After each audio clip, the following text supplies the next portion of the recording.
A good afternoon to everyone this here Wednesday. I am Mata Wotladi for the benefit of those who have joined us, and welcome again to the third day of our Roadmap for Change webinar series, where truly we are here to make an outright declaration as the Jakes Gerwel Fellowship of our overt conviction and alignment with cultivating the expert teacher of this here South Africa. We have the overt belief and value that the teaching profession and the education practice ought to be taken seriously, based on what it is that education is about and the importance of it in our country. And the point also of the series is also to cultivate the future change makers and leaders within the education sector.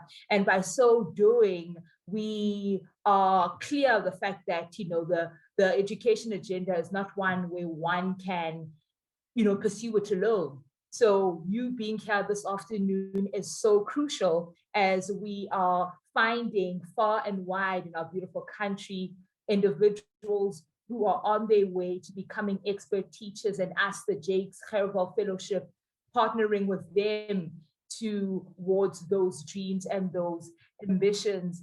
So it did not start with this Wednesday webinar session. Like I said, we are on day 3. We had our first day, which was on Monday, where we spoke about the JGF vision and mission, just centralizing yet again the tenets of innovation, the tenets of community and unity in us cultivating what we believe is the expert teacher in this country, and the expert teacher being a person who has the qualities of perseverance, a person who's collaborative, a person with an entrepreneurial spirit and flair. And by entrepreneurial, we're not necessarily talking about someone who's going to start a business tomorrow, but someone who does have foresight, and a person who can respond to crisis in creative and innovative ways. And yesterday, we then spoke about the practicality of what it means to apply for the JGF, for the Jakes Gerwel Fellowship. So we spoke about the eligibility, who is eligible to apply to be part of the scholarship. And as well, we spoke about the opportunities to nominate someone that you know. We came to the realization yesterday after speaking to our candidate fellows that indeed teachers are identified and developed in community.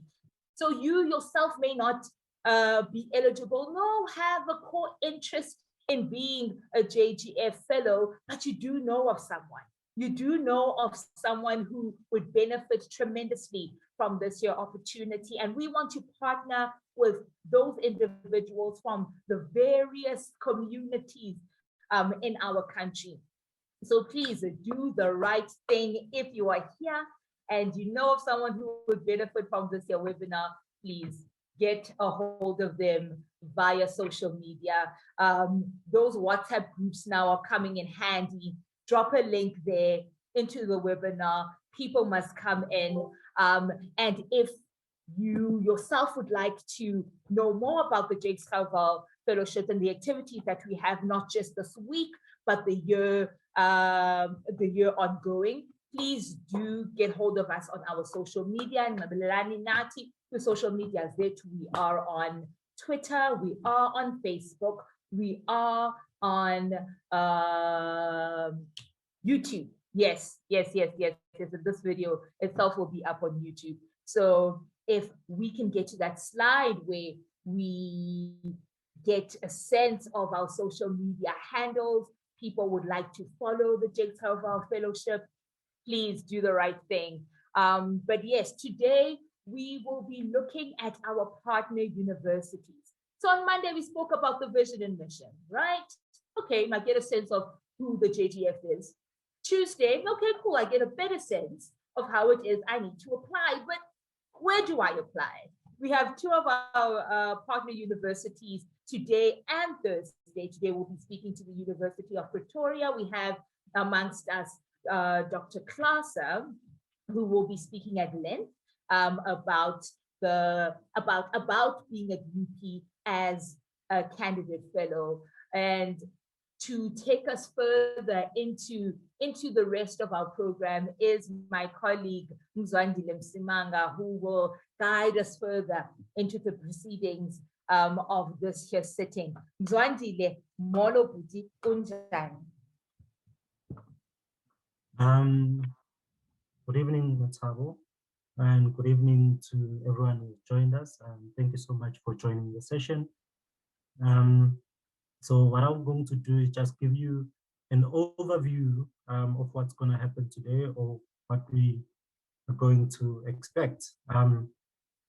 So firstly, we're going to have a conversation with a senior assistant director, as mentioned by Matabo, Dr. Klasse. He's doing the recruitment in the Department of Enrollment and Student Administration at UP. So I'll be introducing him later on. And what you can expect is to meet some of our candidate fellows from the JGF, people who've done it before. So you weren't hearing from us, so you think that we have a particular agenda that we are pushing, but you'll be hearing from people who've joined us on this journey, who've sat in the same exact chair, to walk the journey as we are talking about the roadmap for change.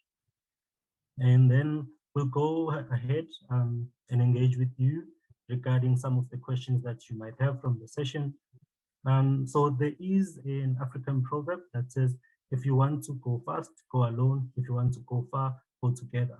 So in this instance, as the Jakes Fellowship, we have decided to invite you to join us so that we can go further together in impacting the South African education system. But not only are we inviting you as a young person who would like to impact education, but we are saying there are other organizations that can work with us to fulfill this vision. So today we have Dr. Klasse, who's been a principal for 13 years, has been at the University of Pretoria and is quite passionate about assisting young people to find their purpose.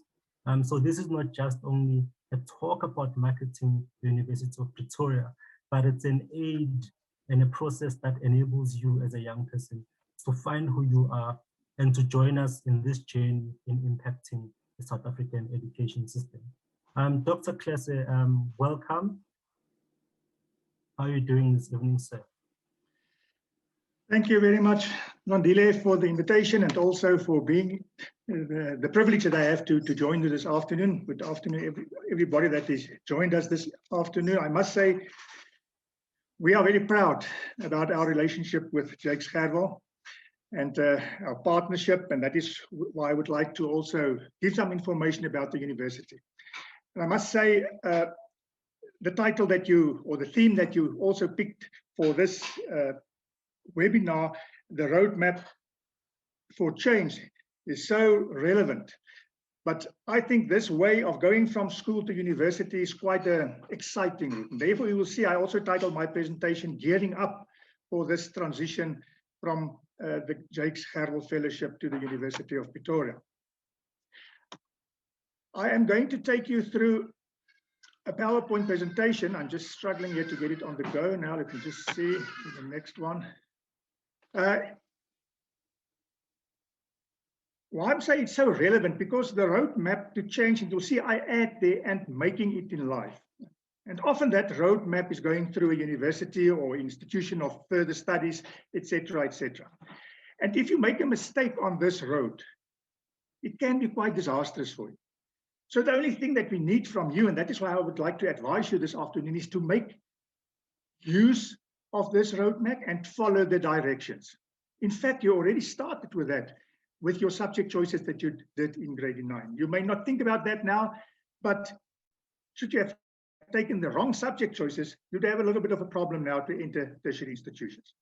But further on this road, you will have to make sure that academically you achieve so that you can obtain high enough scores for a bachelor's pass to get into a degree. You have to meet admission requirements later on.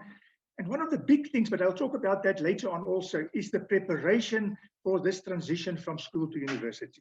And if I'm listening to the program that Jakes Gerwel is offering you guys now, excellent, because it's not only the academic transition to a university. It's also these soft skills, these non-academical things that is so important to make a success at the university.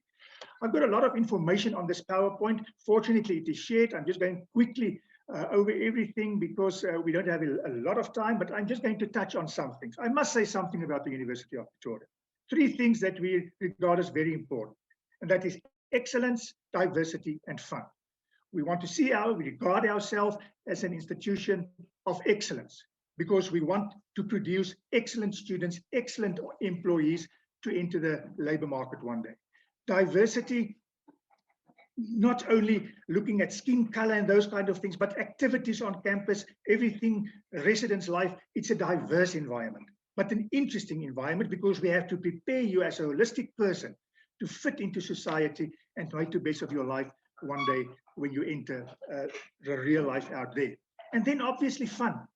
Now you may say, but COVID, COVID is difficult now to really have fun if we are studying online. But fortunately, and hopefully that will be something of the past, and then you will be back on campus with our 53,000 students, a lot of fun that you're going to have, and we encourage our students to make use of all the opportunities that will come your side. There's so many things that I can mention about the University of Pretoria, but I just picked out some of the relevant things. The one thing that I think it is important for you and your parents is to know that the University of Pretoria is one of the top 5 universities in South Africa. It's a research-intensive university to prepare you also for the international world, and we are rated amongst the top, or ranked amongst the top 2% of universities in the world. Taking into consideration that there's more than 24,000 universities in the world, it's quite something that we are proud of. Faculty of Law, you can see there, they are also ranked amongst the top 100. You guys that are also specifically focused on BCom programs, our faculty, the UP ranked number 1 in the SAICA CA qualifying exams in South Africa now for a number of years. But I think one of the most important things for you is, as I've indicated, it's not only about the academics. At the UP, we support our students throughout their studies. It's not my aim to give you information just to get to the university. I must get you to graduation ceremony. And trust me, you are going to need a lot of support that I will tell you more about. And we do that also by means of our unique junior techie program. Then also, we regard ourselves as an institution with excellence in sport and cultural spheres, and a lot of you are also interested in these kind of fields that you will be able to participate in. How do we help our students? We have what we call on the campus a Fly at UP initiative. It has nothing to do with the South African Airways that is up in the air again. It's Fly at UP means the finish line is yours. We want to get you to graduation ceremony as soon as possible. Often people enter the university, they struggle with study methods, they struggle with time management controls. Those are the things that are not the same that you have at the school level. And with those things, we have places where you can go for assistance to assist you with these kind of things to make sure that you have a good learning experience with us. And then also, it should be comforting to you know that we realize it's no use having a good qualification at the end, but we must get you ready for work. So we've got a Ready for Work program also where our current students, there's programs that they can enroll for and register for where we prepare them. How do you compile a CV? All those kind of things to make you a preferred employee one day when you must apply for jobs. Guys, I would like to say the important thing this afternoon, because the Junior Techie program is a unique program in South Africa. And this is the program where we build a relationship with you. And we want to have that relationship. And can I believe you, or I can assure you, there's a lot of benefits for someone in the Junior Techie program. You can become a Junior Techie from grade 9 to grade 12. I know we are talking to senior learners here, but please take the time and become a Junior Techie. You will see we've got the whole cycle. When you are a student with us, you become a Junior Techie ambassador, and then also we have the alumni at the end. All the information and more that you will need to study at our institution, you will find on this app that we have for our Junior Techies. Very simple. You won't find this app on App Store. It will be, it's a web-based app. And there you have on step 2 how to install this app. Please afterwards you just go to juniortechieapp.co.za. You download the app and then you register on that app as a Junior Techie member.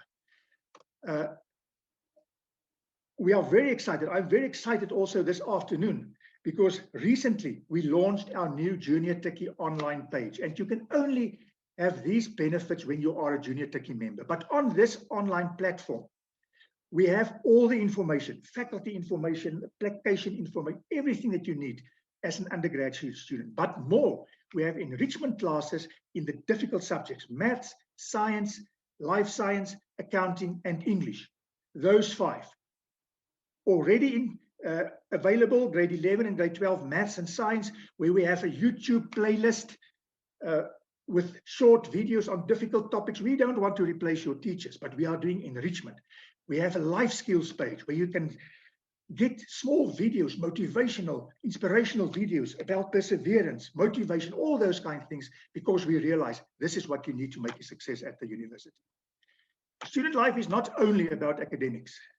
As I've indicated, we've got our Tech Sport Club. There's a lot of cultural activities, choirs, etc., that you can become part of. And those guys that love student politics, we've got the dynamic student structures on campus that you can also make use of. Obviously, people coming from far, you would like to need accommodation. We've got 28 residences. I was myself for 9 years as a student, a head of residence at one of our health sciences residences. I can assure you, you've got a safe, beautiful environment with everything that you need, Wi-Fi, computer labs, all those kind of things to make sure that you have an environment to do academically the best that you can. It's a safe environment. So what you are going to do, if you apply for your program online, on the same application, you also apply for residence placement. And when you are successful, then you will be notified. And then from next year, you can move into one of our residences, the grade 12s of this year. Faculties, we've got 9 faculties and the Gordon Institute of Business Science. I'm not going through all of them. You will find all the information about the programs in these faculties on the Junior Techie website. Important for you guys is the Faculty of Natural and Agricultural Sciences, where you have all the BSc programs, the Faculty of Humanities with the BA programs, the Faculty of Economic and Management Sciences with the BCom programs, and then obviously education with all our BEd programs. So you are welcome to go there and have a look in the brochures on the programs that we offer there. One of the most important things that I would like to just bring over to you this afternoon is the planning of what are you going to study at the end. And you know, we get so many students entering wrong study programs and then they drop out. And the reason is they don't do their planning properly. The first step in planning is decide on a career. The first step is not grabbing one of the brochures and looking for the study program where you meet the requirements. That's very risky to do that. You can't decide on a study program if you don't know where you are heading towards. In what kind of career are you going to be happy for 20 or 30 years after, or 30 or 40 years after your studies? The next thing is academically, you need to work hard because that will get you into a university, your marks, and then also you must qualify for admission. There's certain admission requirements, etc., that you must meet. I'm very passionate about this part, how to decide on a cool career, because some people only look at prestige. They only look at money, and then they pick a career where they think they are going to make a lot of money. But maybe it's something that they are going to hate to do one day, and you are not going to be happy in that career. Yes, money, all these things are important, but you must get a career that suits your interest, your aptitude, your personality, your work ethics, your personal vision, some place, some environment that you are going to be happy. And now you may say, yes, it's easy for you to say that, but I don't know what careers are available.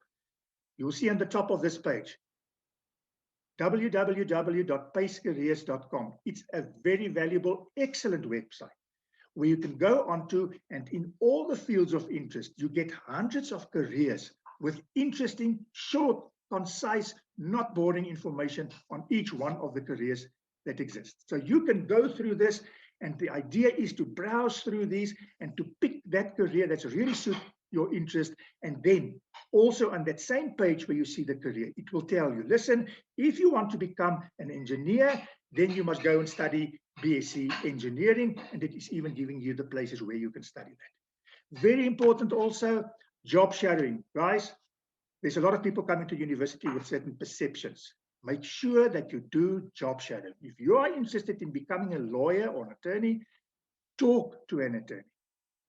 You don't have to go there and work for a holiday, but like me and you are talking now, just ask him, sir, what is the good things about this career? But what is the not so good things about this career?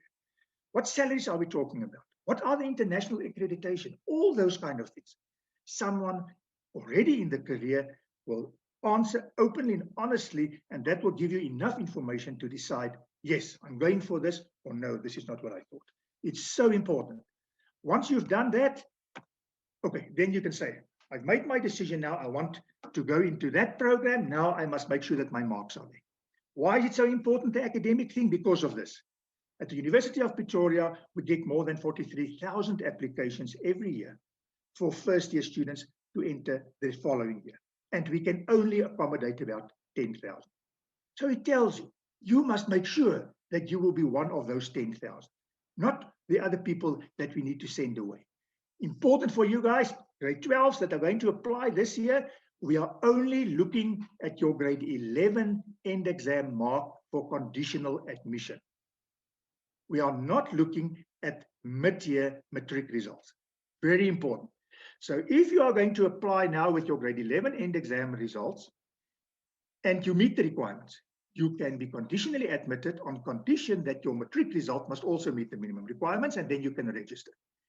If there are cases where you do not meet the minimum requirement with your grade 11 result now, we have what we call extended programs, but I would very much like to ask from my side, because it's very technical. If there are people in that situation, please make contact with me personally, that we can have a discussion and that I can guide you as to different ways that we need to do to get you into that program. Because you can apply with your grade 11 result, and then when your matric results are released and your marks are better, there's a chance that you can still get into the faculty. But that will be a negotiated thing with the faculty.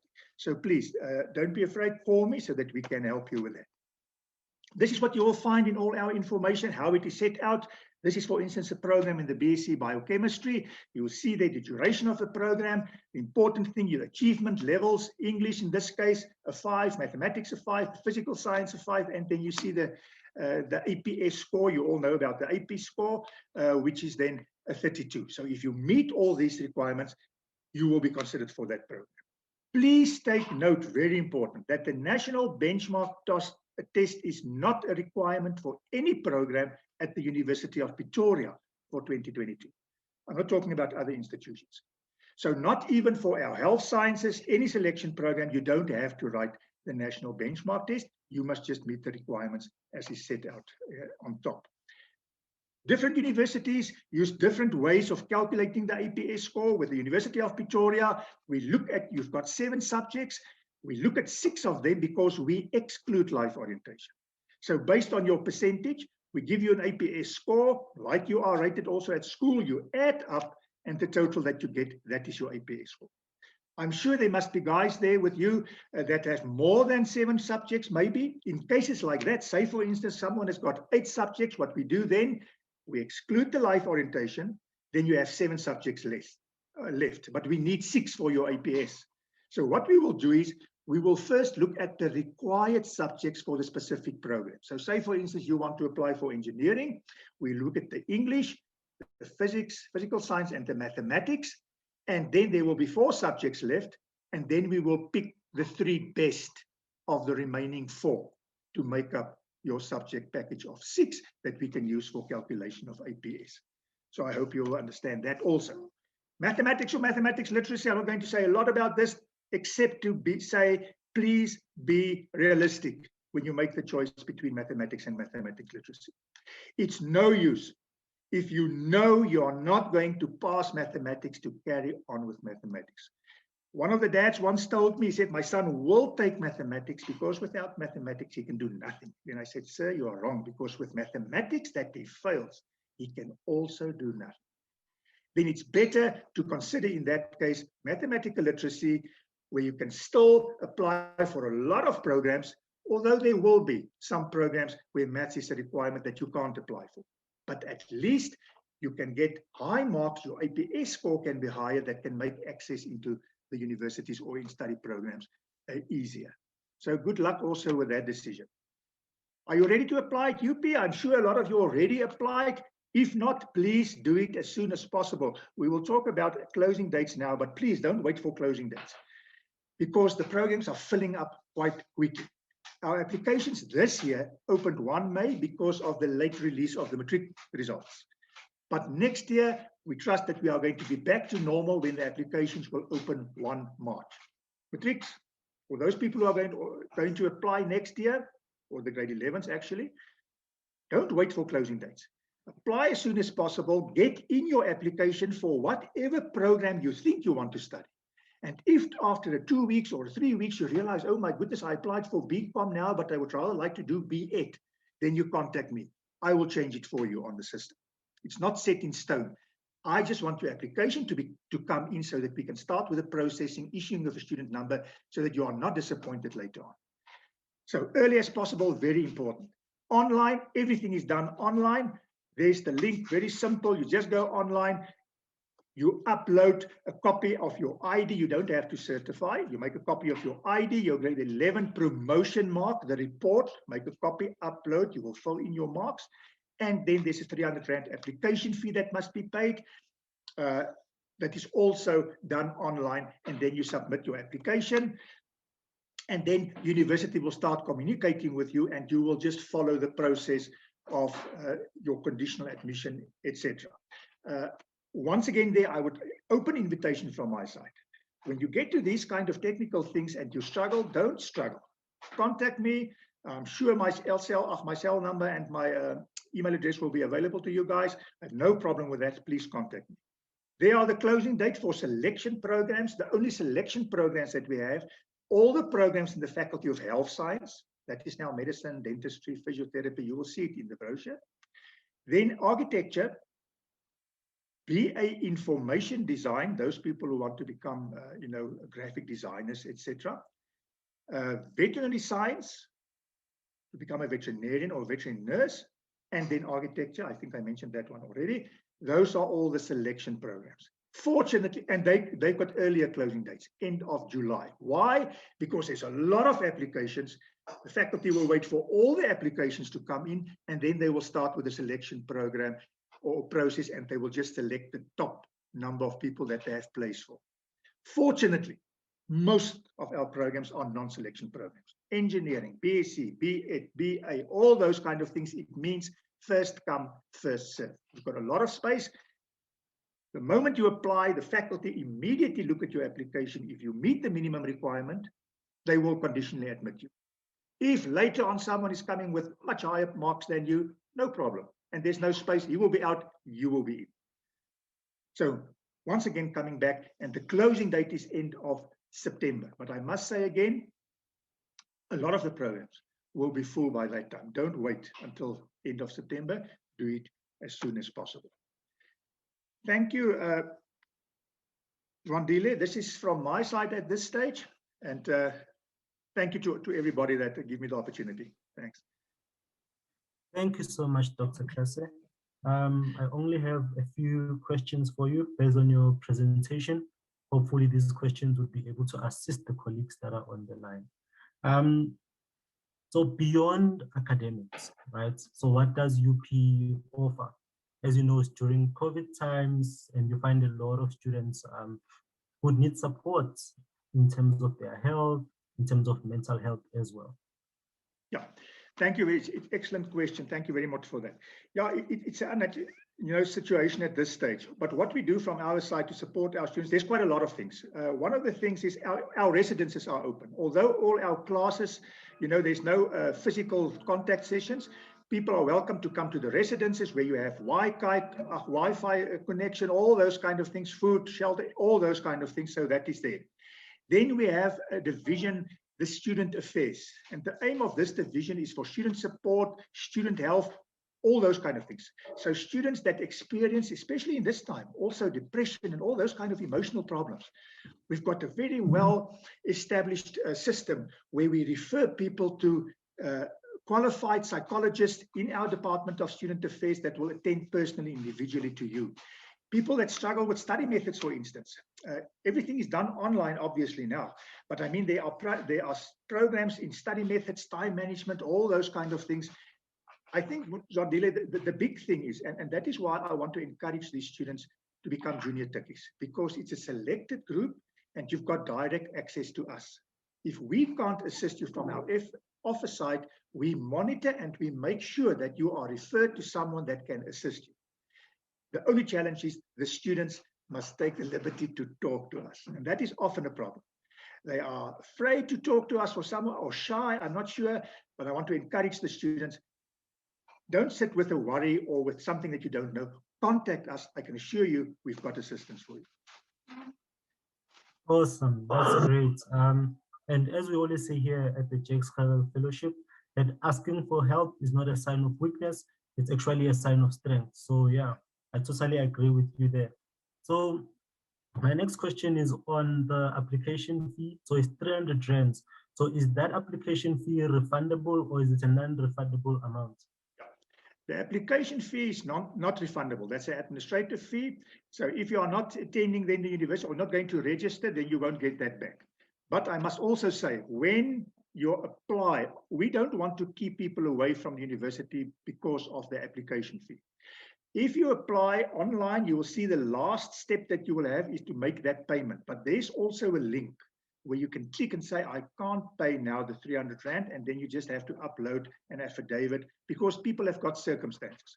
No problem. The moment you do that, your application will go on as normal. We will advise these people if there's got financial difficulty to apply for NSFAS that can cover study fees. We don't want to keep people with potential away because of financial struggles. Okay, thank you so much. I'd also like to reiterate what you already said about first come, first serve, and people not waiting until the end or to chase closing dates. Because the colleagues that are on the line should also note that as the fellowship, our closing date is on the 19th of July. So we close pretty much earlier than the university. So they would need to submit proof that they've applied to the university beforehand when they're applying to the scholarship.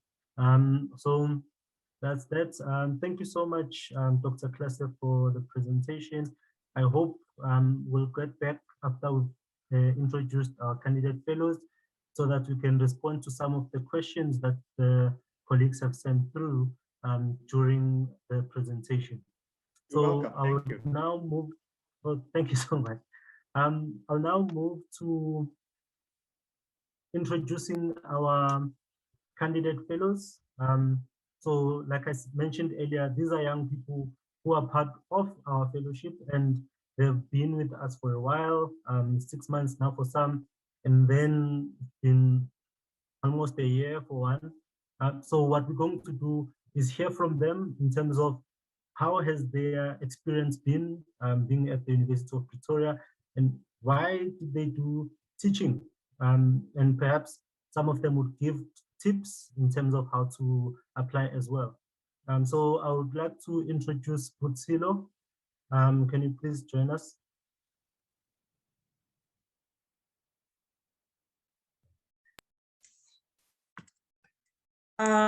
Afternoon, everyone. I hope everyone is well, and I hope everyone has had a good day thus far. My name is Buchila Mwambati, and I'm from Johannesburg, and I attended Parktown High School for Girls. I am currently studying BCom Law at the University of Pretoria. My teaching subjects are history and accounting, and besides them being my favorite subjects, I chose them because of the teachers who taught me these subjects. Each of them had a unique passion for these subjects, but they did share one thing in common, and that was to teach not with the intention to get through the syllabus, but rather to teach with the intention of creating an environment that is safe to learn, an environment of understanding. And they also understood that education was not just about academics, but it was a circle that consisted of many components like your mental health, being physically, emotionally, spiritually, 100% in order to do academics. Why do I want to become a teacher? So throughout my high school career, the quote, "You are your greatest limit," stood by me. And I believe that everyone should really live by that quote, that you are your greatest limit. But unfortunately, not everybody has that type of mindset. And I feel like the most influential people, the most critical people are teachers, to try and change a child's mindset outside of academics, to make them believe that they are capable of anything and everything that they put their mind to show them that their capabilities are beyond and they can reach their greatest potential. My experience in university thus far has been very tough and challenging. I won't sugarcoat it and say it's been perfect and glorious, but I mean, you have to go through challenges and obstacles for anything to be worthwhile. And with those challenges and obstacles, growth is introduced. And I think that's a very important thing to go through or to have as a university student. And I think besides it being difficult and tough and challenging, having JGF by my side is not just like having a bursary that pays for all your expenses, but being introduced or being included into a new family.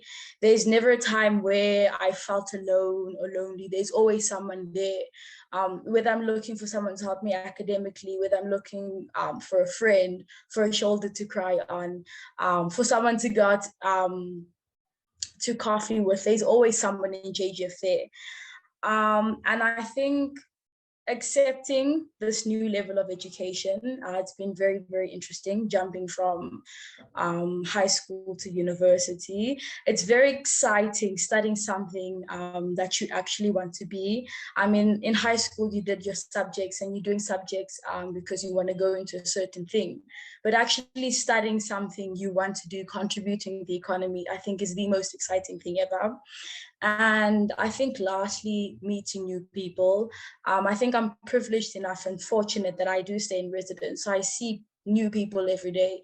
I get to talk to new personalities every day, find out new spaces and cultures. And I think just being introduced to something that's outside of your space.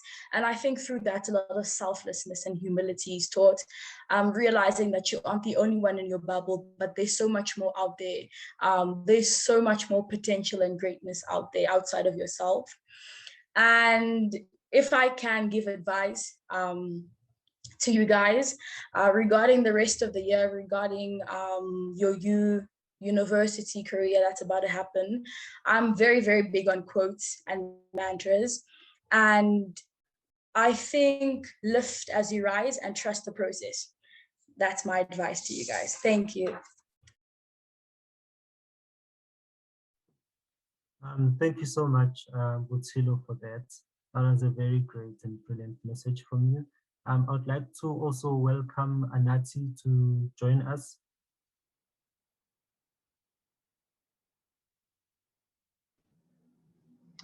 Thank you very much, sir. Very good afternoon to you all. I am Anati Pagata from the province of the Eastern Cape, and I attended my high school at Nathaniel Pamla High School. Basically, I'm in the rural, situated next to the church, Methodist to be precise. So here at the university, I'm basically studying BA General in Humanities in Political Sciences and Economics. So basically, I will be teaching economics and geography. So to someone out there who's considering to come to Tuks University or the University of Pretoria and is not sure of what he or she wants to study the following year, I suggest that you convert passion to a career and of our liberal education system. As a teacher to be, I do believe the initial point of that endeavor is the classroom. Where are we exactly going to start conscientizing the minds of these young people who are the future of the world tomorrow is through conscientizing them in the classroom, the classroom environment. And as an individual, since I know myself very well, I know that I'm not interested in anything that has to do with sport. Yes, I do jog, but when it comes to the field, kicking the ball, I am not myself. You know, the only place where I felt so much free, where I felt like I can do anything, was the classroom, you know, whereby the teacher is asking us questions, we're writing tests and exams. So that is why I believe that the first place to embark on that endeavor is through the classroom environment. And I mean, in our liberal education system, we cannot teach without recognizing the social ills that affect learning. You know, as a teacher, you cannot teach without recognizing the social ills, the social unrest that are prevalent in the society, so the societal norms and standards. They all somehow affect learning. And I am only surviving well tertiary education only because I have a thorough and strong support system. I can attest to what Dr. Classe has already mentioned before. The university and the Jakes Gerwel Fellowship has got very commendable frameworks, has got a very commendable mechanisms that support students mentally, physically, academically. As I am talking with you now, I am fully supported by the university and the fellowship at all facets of my student life, my finances, everything. They advise me on how to budget effectively, how to manage my time and everything. And I'll be not doing it quite effectively if I'm not going to tell you that being a university student is quite a journey, and you only have to trust the process at times, you know. And along the course of that journey, you are going to reach a turn back moment whereby you've got two choices. You either give up or continue working forward. Now, the guarantee that comes with giving up is that what you are dreaming of or what you initially applied for in the tertiary institution will never happen. That is if you give up. But if you continue going forward, you don't know what might happen tomorrow. You don't know the life surprises that will happen tomorrow, you know. And you must believe in hard work, you know, no matter what might happen. Yes, you will make mistakes along the way, but the fellowship has been always there for me in my bad days as a student and in my good days as well. That's all I have for you. Thank you, sir. Thank you so much, Anati. And you and Butsilo have the same message to the colleagues that they must trust the process. So I would just like to bring on Aiden for him to share his experience as well. Everyone, it is great to be here. I welcome you all to this webinar this evening, and I hope you're all well. My name is Aiden Skutter. I come from Randburg in Gauteng, and I was a student at the Kuro Aurora High School. I am currently doing a Bachelor of Arts in Humanities, and my teaching subjects are English and History. What inspired me to become a teacher, well, it's actually a pretty rough journey. In grade 9, I was absolutely stumped for choice. I did not know what I wanted to be, and I had to choose my subject. So naturally, I did one of those career tests. And in retrospect, I kind of observed the problem that that hindered me at that time. And it was that I conducted that test and I provided all my answers based on what was expected of me. And the weight of expectation naturally weighs on a lot of young people's shoulders. And I answered based on what society was structured towards and what people thought you should become in order to be considered successful, right? So it gave me an answer of accountant or something, and I immediately knew that that was the furthest thing from what I wanted to become. So I realized that, well, coupled with my love for the movie School of Rock and the Tupac quote, which I absolutely live by, where he said that I do not believe that I myself am the person who will change the world, but I believe that I have the power to inspire the heart of the person who will go on to change the world. And through that quote alone, I kind of realized that the best avenue to follow would be teaching, because that's the purest way in which you can interact with the soul and heart and inspirations of a child and truly set them on their path. And when I looked deeper into it, I realized that in order to break down those confines and those structures of society, which very nearly consumed my passion in grade 9, I would need to inspire a new generation of people who would follow their dreams and who would change those parameters of success so that no child gives up on themselves and on their dreams because of some false idea of what is deemed successful. So that is kind of what put me on the path of wanting to become a teacher. It is the most direct component, the closest facility that you have to really create change. And with university, it's been a very difficult process, especially given the remote learning aspect. But perhaps the hardest truth I've come to realize in my university experience is that there is a massive difference between attaining results and actually learning. And sure, the two go hand in hand, but I can assure you, for me personally, in school, parrot learning was enough, right? You could learn what you were given, and then that was enough, and you could get good marks. But in university, that is completely the wrong approach to take, because if you are engaging in your specified degree, your courses, if you are only attending for the purpose of attaining good marks, then university isn't the place for you. You need to realize that igniting a passion for what you are learning and pursuing that which you are passionate about is way more important than striving to something. If you let your marks dictate to you what you want to become, and that's the only reason why you're learning and why you're at university, then that is the wrong approach. So for me personally, I learned that my passion for learning things is a lot more important, and you'll see the marks will reflect that. Obviously, if you're passionate about something, you will do well in it. But as Dr. Klaaser did specify, the university is perfectly facilitated to help you transition in from school, and accompanied with JGF as well. It provides you the perfect structure with many orientation courses.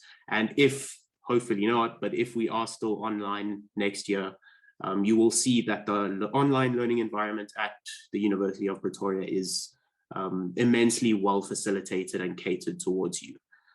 So if I have any advice to you as you are starting your JGF journey, it would just be yourself. Play into your own strengths.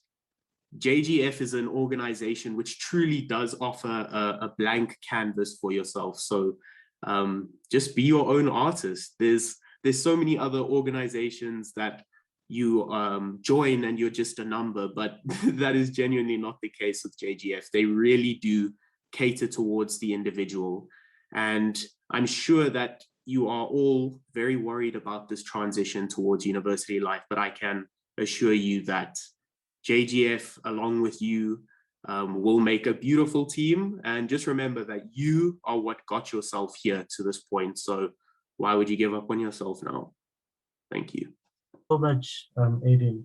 I think your last point is, why would you give up on yourself right now? You are who you could. You are responsible for yourself, and you are the reason why you are here now. And also, you said, be yourself, and that's what we push as the Gerwel Fellowship. We set you up for success. We are taking this journey with you as the roadmap for change. So I would like to bring back Dr. Klaaser so that we can address the few questions that we have. I think the first questions come from Umbali. So Umbali was asking about the junior tax program, in terms of why did the University of Pretoria establish the program, because it's quite a brilliant program. So Dr. Klaaser, over to you. We realized, like the students also said now, that it's not just good enough on your own, all about support because it's a big decision what you have to take in grade 12, etc. You know, what you would like to do with your life one day. With the junior techie program, because people from grade 9 already can become a member, we start building a relationship. And in the part of this relationship as a junior techie, you will be invited to all kinds of recruitment activities. We've got open days. We've got holidays where we do leadership, where we invite junior techies, where we do leadership, emotional intelligence, all those soft skills to make it easier for you. So the whole purpose is to build a relationship with you, to make you used to the university environment, so that when the day comes that you must enter the campus, you're not going to run away, because it's a big place with a lot of things. And it's to help you to make that transition easier into the tertiary education. Thank you so much. And I think that's where also as JGF we share that long-term vision, that long-term investment that we make with our candidate fellows, that we look at them for the long run in terms of how can they impact education as teachers. So we don't just say come through, do a B.Ed. We take a person who's doing a BA undergraduate degree or a BCom undergraduate degree, and then we work with them to a point where they would then do a PGCE degree and then start teaching. So we have a long-term view as well. I think that's where we share some of the best things that we can do. So there was a question, I think we have the privilege of having our CEO also who's joined us, and he did answer some of those questions. And unlike some organizations where we have to jump loopholes to have the contact details of the CEO, our CEO has shared his direct email address, where if you would like to engage with him, that is on the chat. So without any further ado, ladies and gentlemen, if there are any other questions, you can just type them there. I'll just give you guys a minute or so to type those questions if you still have some. And then I'll hand over to Matabo if you don't have any other questions, but I'll just give you a minute to reflect on the processes in terms of what the colleagues have shared from the University of Pretoria, from our CFs, and then we'll respond to those and then close at exactly 5 o'clock. This question actually. Dr. Klaaser, could we please have you on the line again? You're welcome. So Leander just asked, does UP offer PGCE? Yeah, we have PGCE. The only thing is it must be done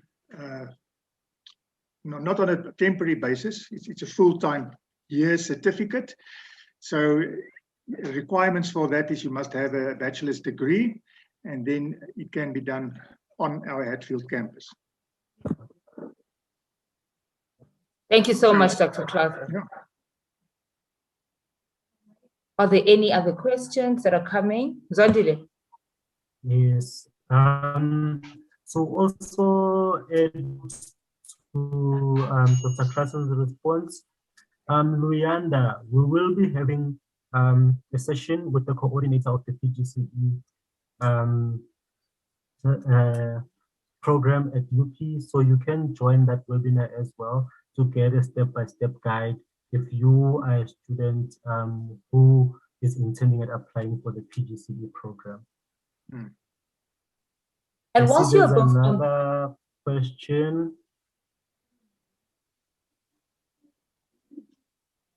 From Ryan, says, I would like to ask for the major advantages and disadvantages about being a teacher lecturer.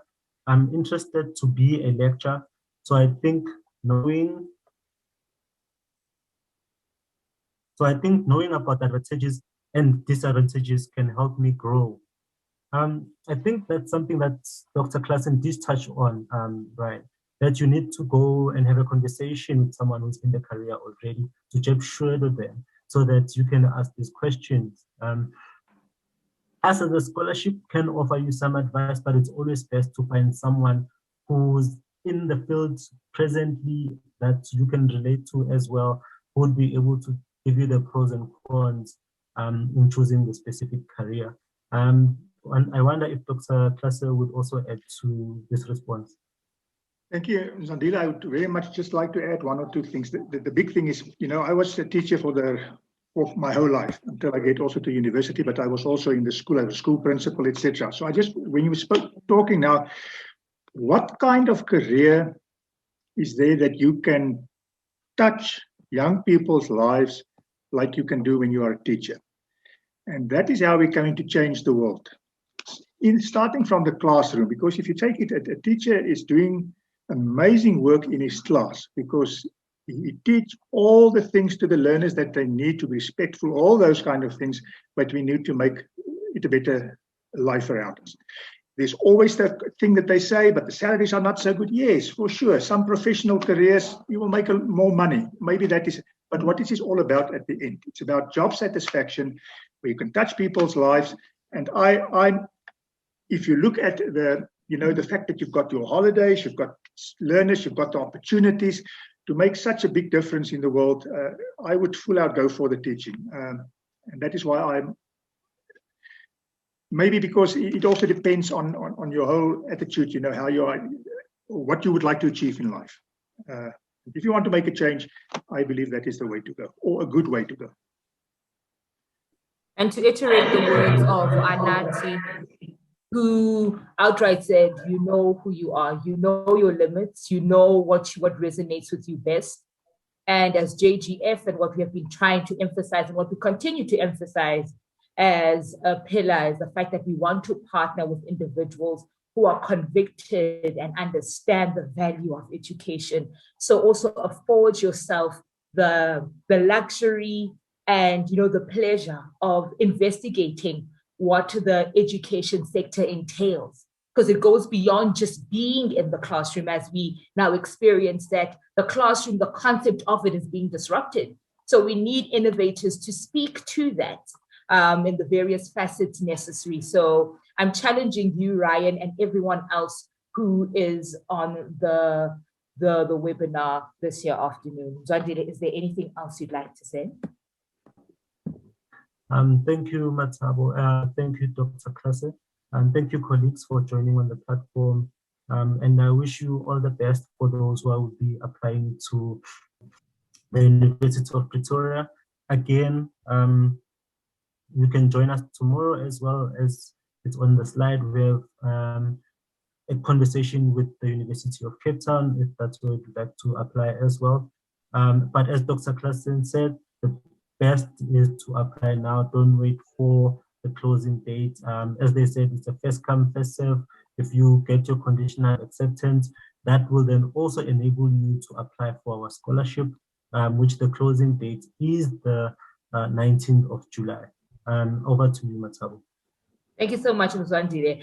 And you can get in contact with us on our WhatsApp line. You will initially get an automated response, but after that, you will have a real individual speaking to you. Mzwandile did mention that our CEO is in the room with us. We really do believe in interpersonal connection in getting the work done. So if you could please just flight the WhatsApp number for us there, so everyone in the room can get a moment to jot it down. And thereafter, we will then close our session. Is our WhatsApp number coming up?